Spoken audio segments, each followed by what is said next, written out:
인류 역사상 가장 위대한 삶, 가장 값있는 삶을 살았던 분은 구약에서는 아마 모세라고 할 수도 있겠고 신약에서는 예수 그리스도와 사도 바울이라고 할 수가 있겠습니다.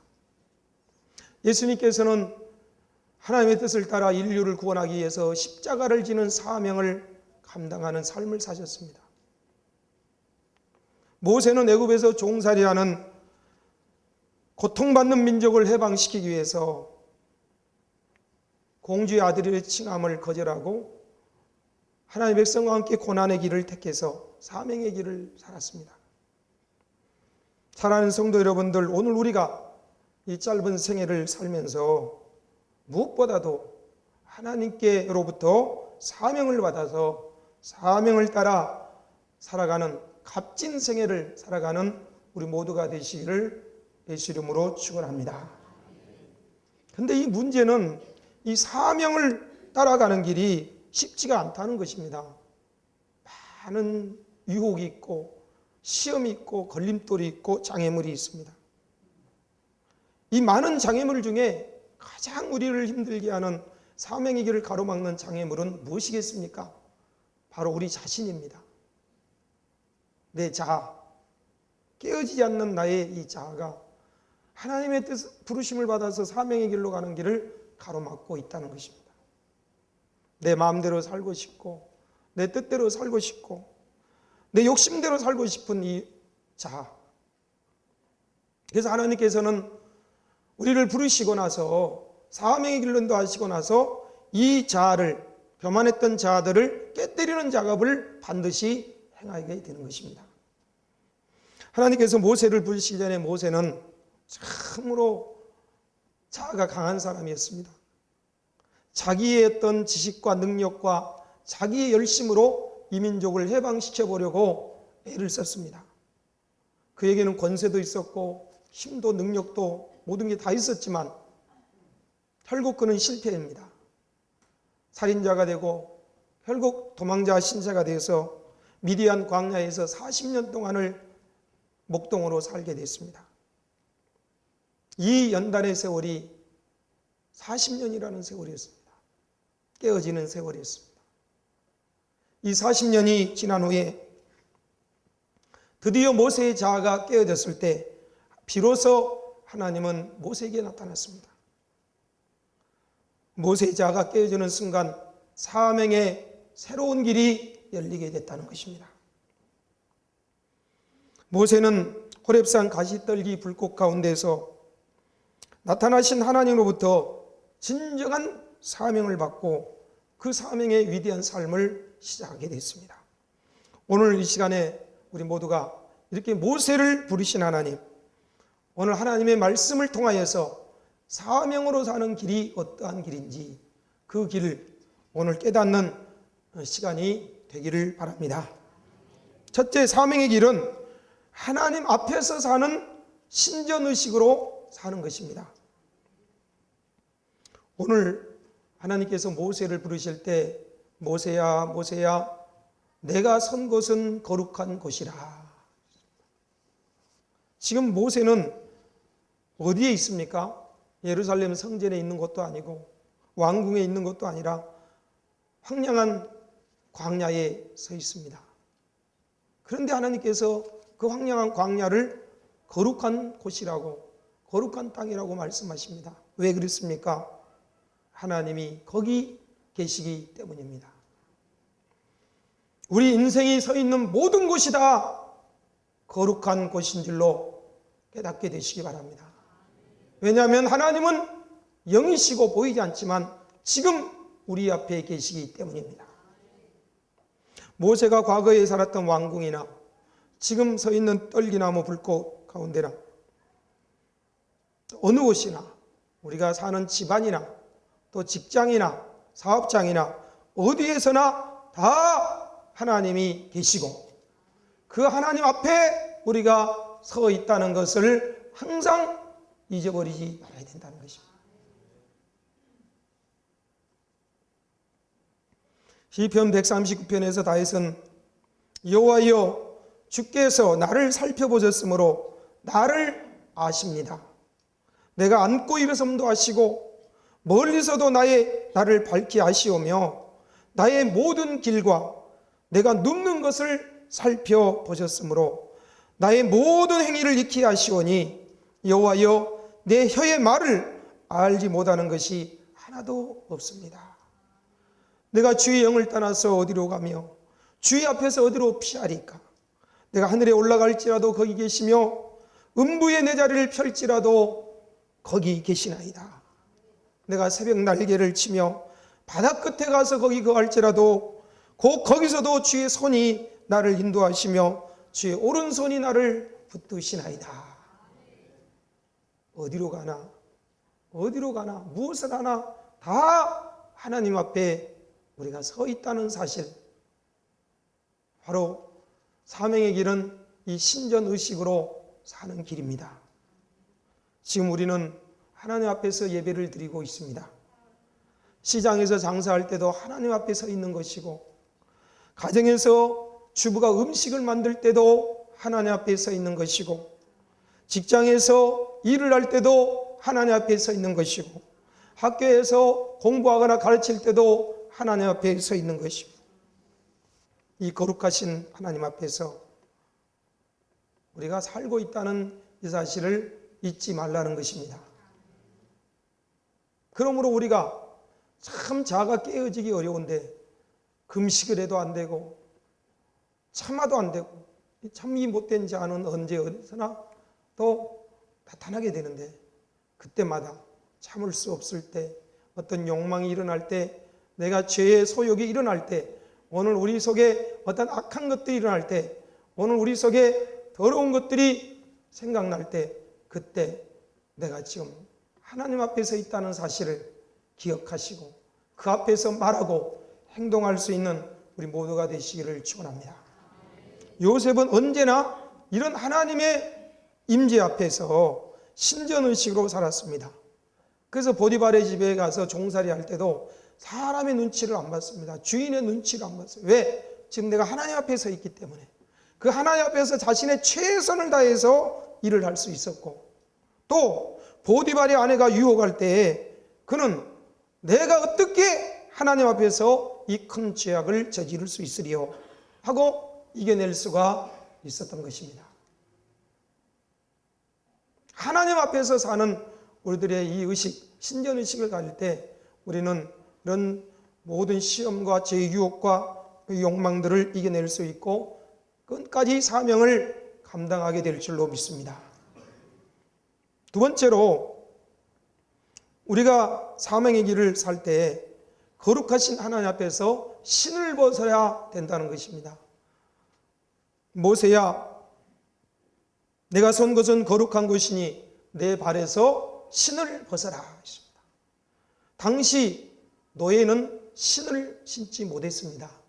신을 벗어라는 소리는 그러므로 노예가 되라, 종이 되라는 말씀입니다.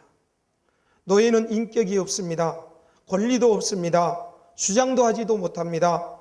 신을 벗어라, 그것은 너희 모든 주장과 권리를 포기하라는 준엄한 명령이었던 것입니다. 우리가 모세의 삶을 3기로 대체로 구분하게 됩니다. 제1기의 삶은 바로의 궁정에서 화려한 삶이었습니다. 모세에게는 모든 특권이 주어졌고 지식이 풍성했고 능력과 권세가 있었고 부족함이 없었습니다. 모든 것이 가능했습니다. 그래서 모세는 자기의 지식과 그 무예와 능력으로 자기 백성을 해방시킬 수 있을 줄 알았습니다. 그리고 시도했는데 실패했습니다. 오히려 사람만 죽이게 되고 도망자가 됐습니다. 그때까지 모세는 자기 신을 마음 신고 자기 마음대로 활동하고 마음대로 생각하고 마음대로 살았던 것이죠. 모세의 이기는 40세에서 80세까지입니다. 한마디로 비참한 삶입니다. 광야의 삶. 광야에서 양들과 함께 아무도 없는 쓸쓸한 곳에서 고독하게 지냈습니다. 너무나 말을 못하다 보니까 나중에 말하는 것조차도 잊어버릴 정도였습니다. 거기서 깨어졌고 철저하게 낮아졌습니다. 그래서 거기서 비로소 깨달았습니다. 내가 뭐나 된 줄 알았는데, 과거에 또 나는 내 힘으로 뭔가를 할 수 있는 줄 알았는데, 이제 보니 나는 아무것도 아니고 내 힘으로는 아무것도 할 수가 없구나. 처절하게 깨달았죠. 나도 다른 사람들과 다를 바 없는, 별 볼 일 없는 인간이 되었구나. 나는 실패자구나. 나는 무능한 인간이도다. 처절하게 깨어지고 낮아졌던 것이죠. 그런데 문제는 그렇게도 깨어지고 부서진 순간에도 모세는 아직도 자기 신을 신고 있더라는 것입니다. 아직도 그래도 자기 뜻대로 뭔가 한번 해보려고 하는 마음이 아직도 있었다는 것이죠. 여전히 자기 생각이 있었고 자기 마음대로 살고 싶었던 것이죠. 그런 모세를 하나님이 불러서 오늘 내 발에서 신을 벗으라고 명령하신 것입니다. 모세의 3기의 삶은 이제 80세부터 120세까지입니다. 80세 적지 않은 나이에 하나님께서 모세를 부르시고 내 발에서 신을 벗으라 하시고, 그리고 모세가 그 말씀에 순종하여 신을 벗는 순간에 비로소 하나님의 종이 되고 하나님이 쓰실 수 있는 사람이 되고 이스라엘 백성을 애굽에서 구출해내는 출애굽의 영도자가 된 줄로 믿습니다. 그리고 그의 삶은 기적의 연속이었습니다. 하나님이 모세의 주인 되는 순간부터 모세의 삶에는 하나님의 놀라운 역사와 기적이 일어나기 시작한 것입니다. 애굽의 궁정에서 10가지 재앙을 내렸고 홍해를 갈랐고 또 반석을 쪄서 샘물을 터뜨리는, 하늘에서 만나가 내리는 순간순간 하나님이 함께하는 기적의 삶으로 점철된 것입니다. 성도 여러분들 한번 생각해 보십시오. 모세가 태어나면서 80세까지 자기 신을 신고 자기 뜻대로 살고 자기 마음대로 행동하고 그렇게 살았을 때 남겨진 것이 무엇이었습니까? 모세의 80년 생애 동안에 남은 것은 실패의 기억뿐이요, 허물뿐이고 그 삶은 허무하기가 그지없던 것이죠. 오늘 우리의 삶을 한번 뒤돌아보시기 바랍니다. 오늘 우리가 우리의 신을 신고 우리의 생각대로 살고 우리의 욕심대로 살고 우리의 마음대로 살았을 때 과연 여기까지 왔을 때 내 삶에 무엇이 남아 있습니까?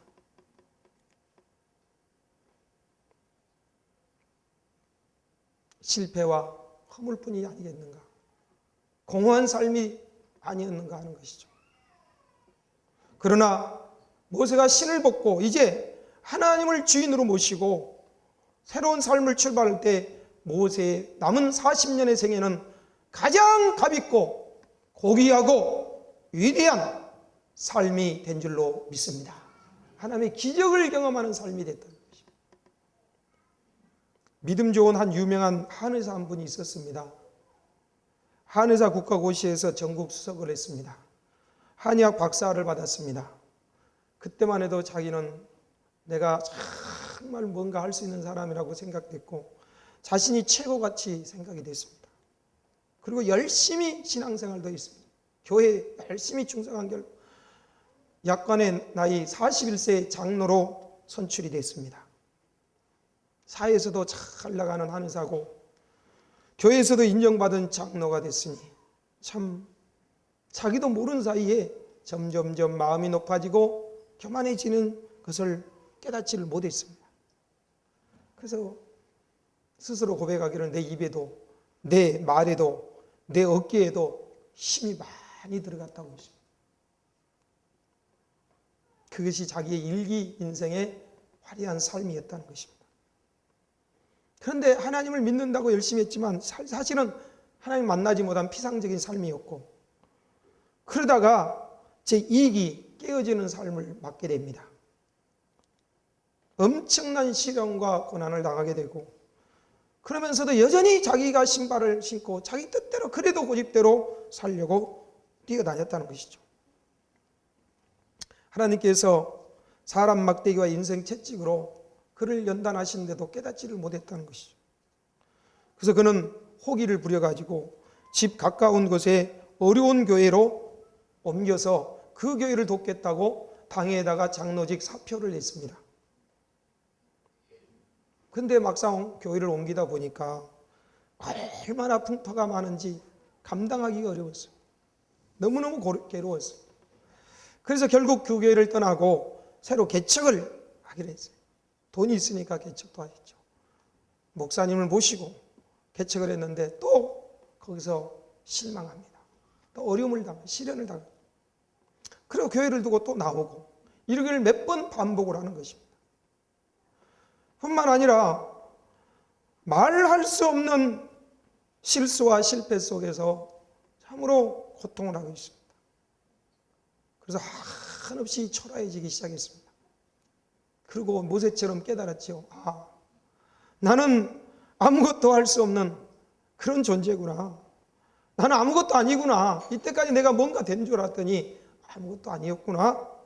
내 인생이 이대로 끝나고 마는 것이냐. 그런 자책감과 그런 절망감으로 자학을 하게 됐다고 했습니다. 그러나 그때도 역시 자기 신을 신고 있어요. 그럼에도 불구하고 이 신을 벗지를 못했습니다. 그러나 그 어려움 속에서 하나님의 은혜가 임하고 하나님 말씀을 공부했습니다. 하나님 말씀을 통해서 체계적으로 인생이 무엇이고 성경이 무엇이고 하나님이 무엇인지 삶이 무엇인지 그리스도인이 무엇인지를 그런 말씀을 통해서 배우면서 기도를 하면서 비로소 내 인생의 주인은 하나님이시다. 신을 벗어드렸다. 내가 아니구나. 내 인생의 주인은 내가 아니라 나를 창조하신 하나님이시다. 그래서 그는 신을 비로소 벗었습니다. 그때 기적이 일어났다고 했습니다. 모세처럼 그의 삶에는 놀라운 기적들이 일어났고 하나님이 삶 속에 날마다 돕고 함께 하시는 그런 역사들이 계속 일어났다고 했습니다.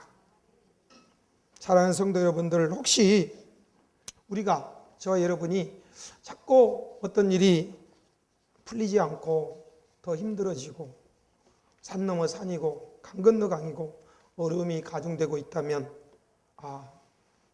신을 벗어야 될 때가 아닌가 한번 생각해 봐야 될 줄로 믿습니다.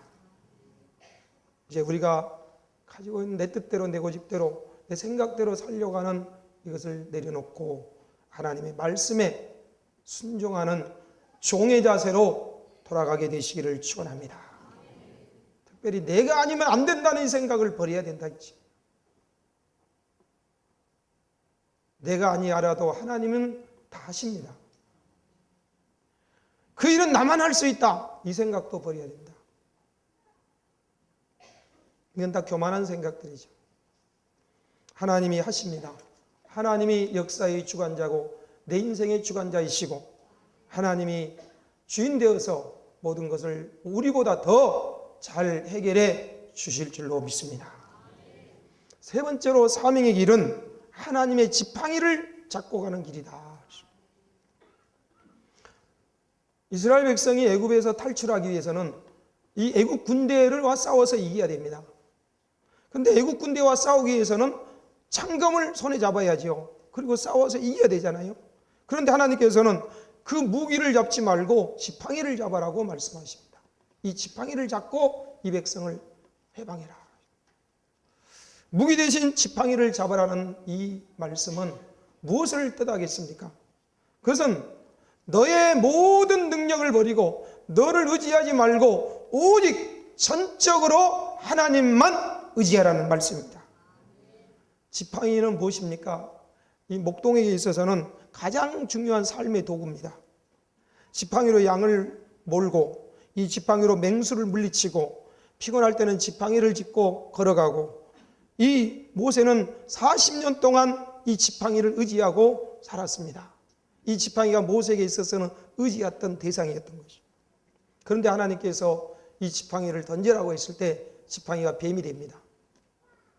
뱀이 모세를 물려고 하는 것입니다. 이것은 무엇을 말합니까? 우리가 하나님의 사명을 감당할 때 내가 과거에 의지했던 것들, 그것이 돈이 됐든 지식이 됐든 권력이 되었던 나의 어떤 재주나 능력이 됐든지 간에 어떤 것이라도 과거에 내가 의지했던 그것이 내가 사명의 길을 가는 데 있어서 방해자가 될 것이고 그것이 나를 해칠 것이 된다는 것입니다. 사도 바울은 주 예수께로부터 사명을 받기 전에 뛰어난 학문을 가지고 있었고 지식과 모든 권세와 모든 것이 다 있었습니다. 부족함이 없는 사람. 그러나 그가 예수님 만나고 나서 그걸 배설물로 버렸다. 왜냐? 그것이 자기에게 해가 되기 때문에. 사명의 길을 가는 길에 그것이 나를 무는 뱀이 될 수 있기 때문에 그것을 버리라는 것입니다. 그리고 이것을 버리고 다시 하나님은 그 지팡이를 잡으라고 하십니다. 우리가 세상에 의지했던 것을 다 버려놓고 다시 하나님만을 의지하고 내가 그 지팡이를 잡을 때는 그 지팡이는 이제 홍해를 가르는 지팡이가 될 것이고 반석에서 샘물을 터뜨리는 능력의 지팡이가 되는 것이라 이것입니다. 결국 이 지팡이를 잡고 간다는 것은 이제 세상 것을 다 의지했던 거 다 버리고 전심을 다해서 전적으로 하나님만 의지하고 가라는 명령입니다. 오늘 우리가 의지하고 있는 것이 무엇입니까? 그것이 어떤 것이 됐든지 간에 하나님은 이것을 다 버리라고 하십니다. 오직 하나님만 붙들고 하나님만 의지하고 이 사명의 길을 가라고 명령하고 계십니다. 하나님은 힘이 있는 모세를 부른 것이 아니라 힘이 없는 무력한 모세를 부른 줄로 믿으시기 바랍니다. 자기 자신을 완전히 포기했을 때, 다 내려놨을 때, 이제는 전적으로 하나님만 의지했을 때 그 모세를 하나님이 민족의 영도자로 쓰신 것입니다. 오늘 사랑하는 성도 여러분들, 우리가 이 어려운 사명의 길, 하나님 부르심의 길을 걸어갈 때 내가 의지했던 모든 것들을 다 내려놓을 수 있는 결단이 우리 모두에게 있게 되시기를 축원합니다. 마지막으로 이 사명의 길은 하나님의 약속을 붙잡고 가는 것입니다. 하나님은 신실하신 하나님, 반드시 그 약속을 지키시는 분이십니다. 오늘 하나님께서 이렇게 모세에게 나는 못한다고, 나는 무능하다고 고백하는 모세에게 내가 너와 함께 가리라, 이 약속을 주셨습니다. 내가 너와 함께 가리라. 네가 아무리 어려운 상황을 만나고 절망적인 상황, 죽을 것 같은 상황을 만나도 나는 너를 버리지 않고, 나는 너를 떠나지 않고 너를 지킬 것이다. 너를 보호해 줄 것이다. 너와 함께 해 줄 것이다.